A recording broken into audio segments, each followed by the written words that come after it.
Hello pool players, Ron here. Welcome once again to the Pool Student Channel, and thank you very much for watching, everyone. Had a question by one of my subscribers.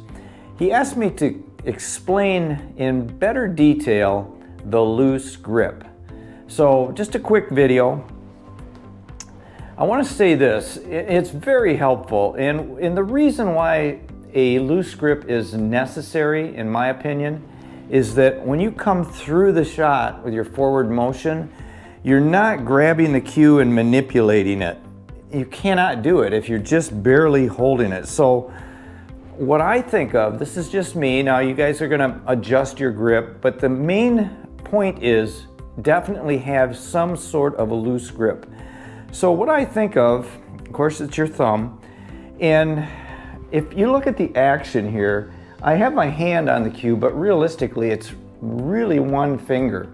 So when I'm coming back with my backstroke, it's the index finger and the thumb.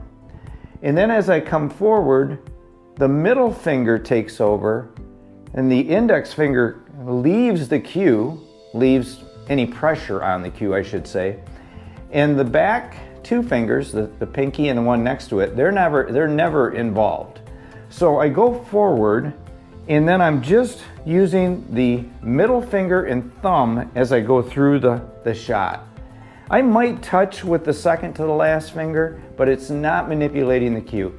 So I hope that makes sense. So on the backstroke, it's the index and the thumb, and then as I come about midway, it's the middle finger in the index leaves the cue, and then the middle finger goes through the follow through.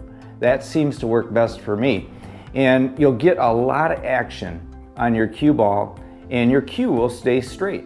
So I'll just take one shot. I hope that makes sense. So if you guys have any questions about that, I'll elaborate a little bit more within the comment section. But as I step into the shot, I keep the grip very loose, and you can see how easily the cue ball is drawn back. Now this is new Simonis 860, so it's a little sticky and it grabs the cue ball and it does spin easily. But with a loose grip, you get a lot of action. You don't have to pound the ball. I used to pound the ball. I used to stun draw. I couldn't hit low. I would miscue. But with a loose grip, in fact, you'll even hear the difference. The harmonics in your cue is going to sound incredibly different, and you'll notice it.